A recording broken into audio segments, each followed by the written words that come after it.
Hello, my friend. Welcome to a space where we don't just learn English, we live it through stories that light up the soul. Grab a warm drink, settle in, and let's unlock something powerful together. Today, we're stepping into the quiet, often messy landscape of our own minds to discover how to unlock laser focus on command. Think about it. That feeling of finally being in the zone when the world fades away and your energy becomes a single, unbreakable beam. That feeling isn't a gift, it's a skill. And as you listen to this story of struggle and triumph, let your ears and your mind gently notice the new vocabulary and phrases naturally folding into the narrative. Remember this: growth isn't a destination. It's a daily, persistent return to the work that matters. I'm honored to be your guide.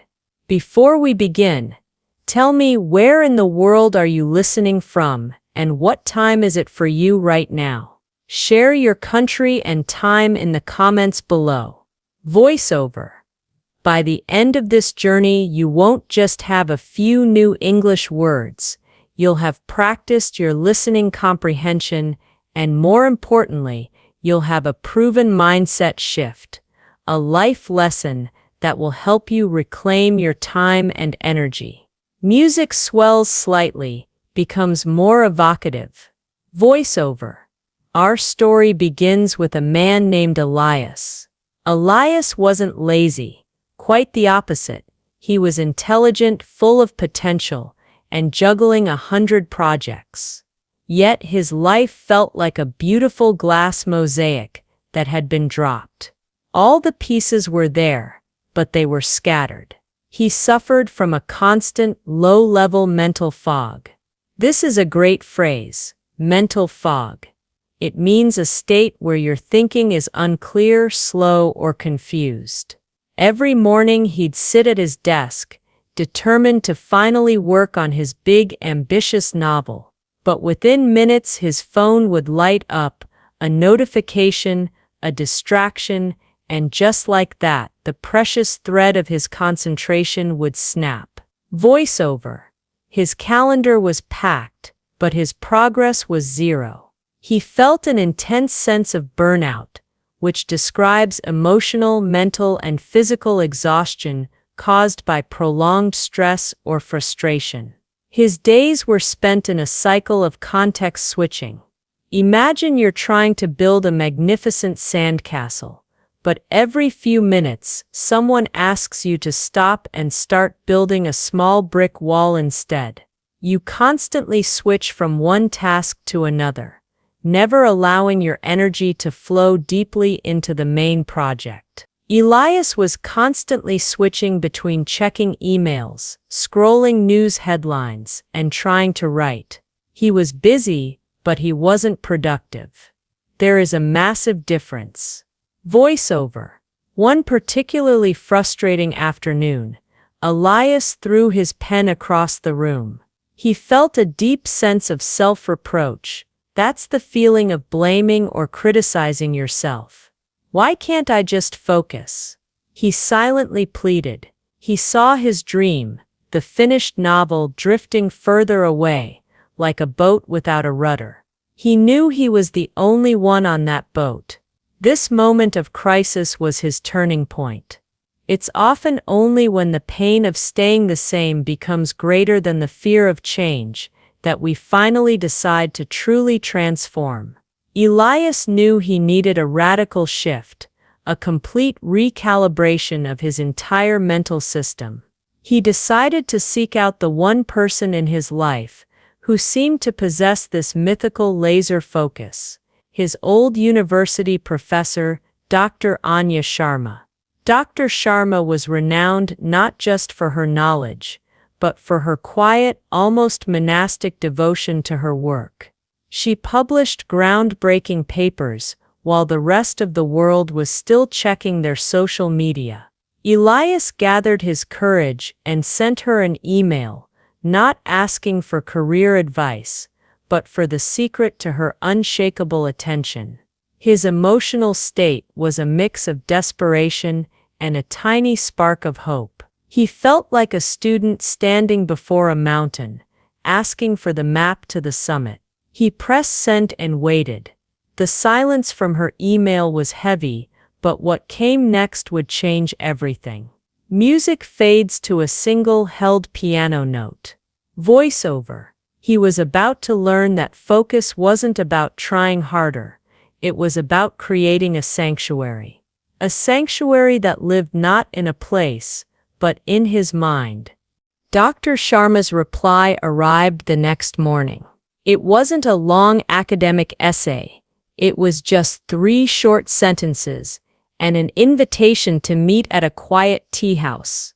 When Elias arrived, he was surprised to see her not buried in a book or typing furiously, but simply staring out the window, completely present with the moment. There's a wonderful word for this state of being deeply aware of the here and now, mindfulness. She greeted him with a warm, knowing smile. Elias immediately confessed his struggles.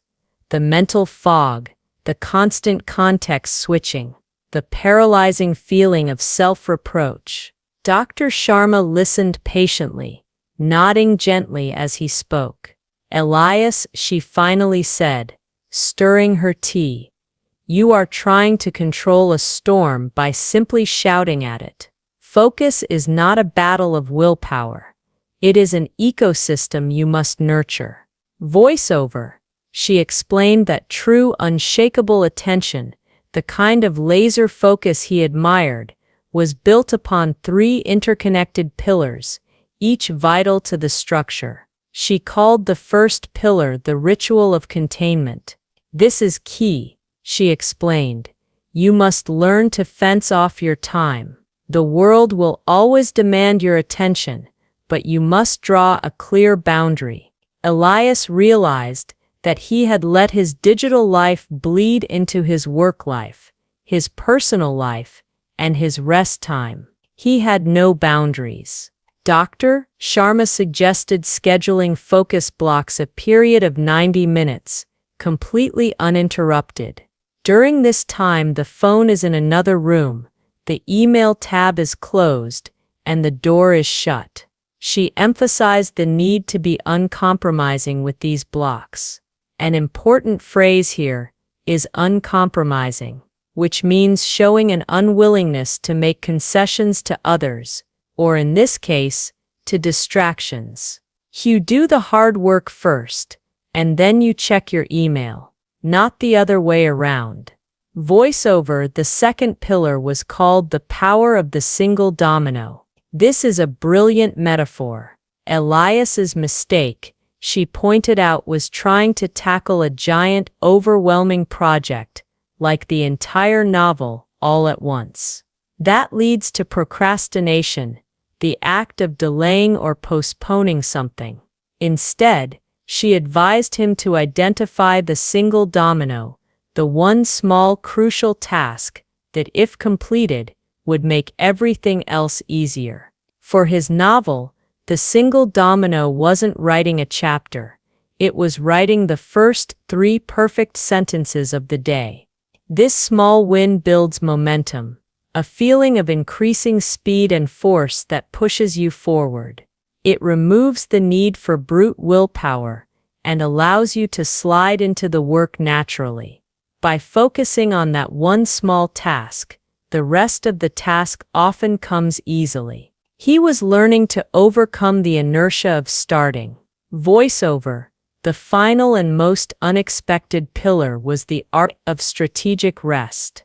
Elias was confused. Wouldn't rest break his focus? Dr. Sharma smiled.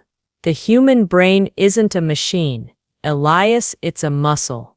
You can't train for a marathon without rest days. Your ability to concentrate is a finite resource. The key, she explained, was not to scroll through social media or watch a quick video during a break, because this just causes more context switching. Instead, she recommended active recovery, something that truly resets the mind. a walk outside, a few minutes of quiet stretching, or simply staring out the window for 10 minutes. This allows the brain to process and consolidate the information it has just absorbed, leading to an almost immediate recharge of his focus battery. Elias felt a profound shift in his understanding. He was beginning to realize that the secret wasn't some complicated trick, it was a matter of respect for his cognitive boundaries and his need for meaningful rest. He left the tea house with a clear 3-part plan, ready to face the world not with desperation, but with surgical precision.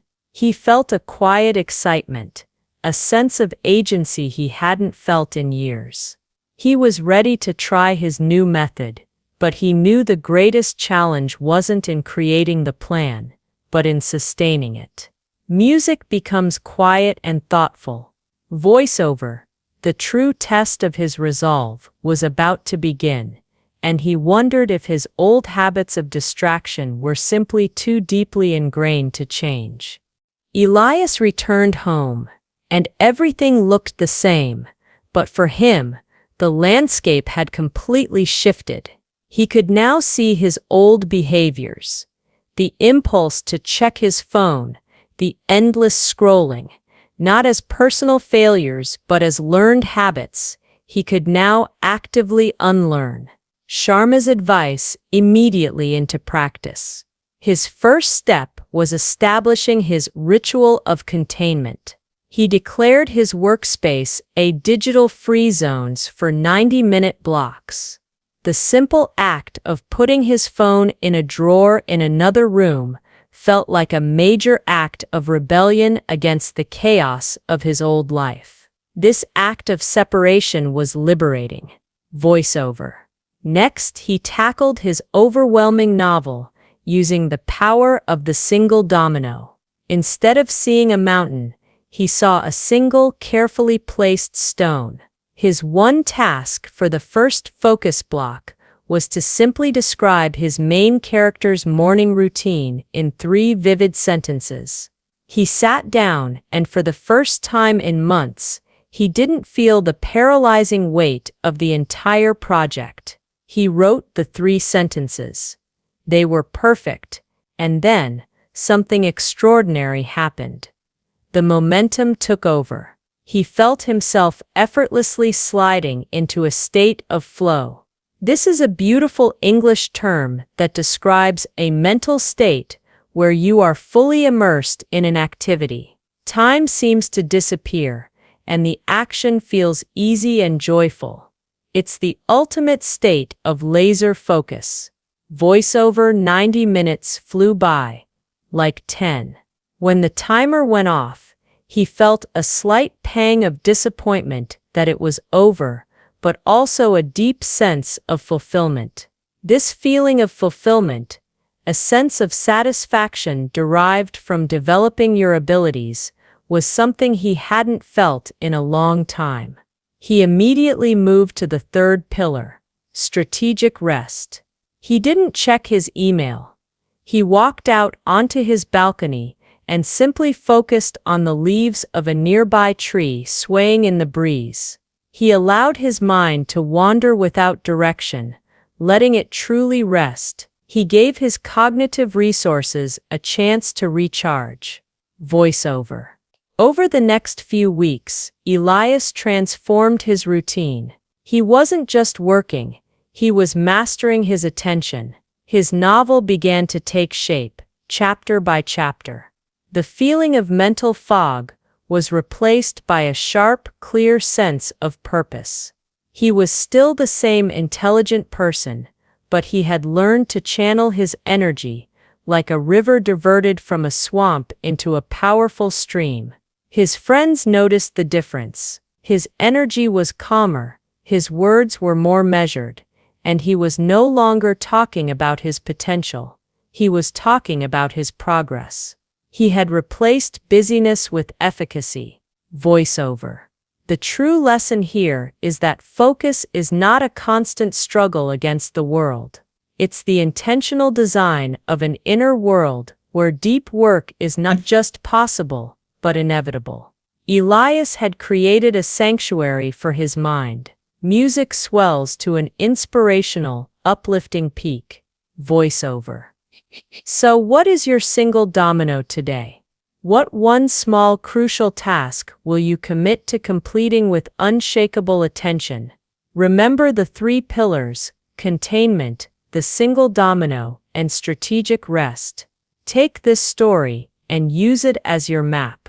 Use your new vocabulary: mental fog, context switching, fulfillment, flow, to articulate your own journey.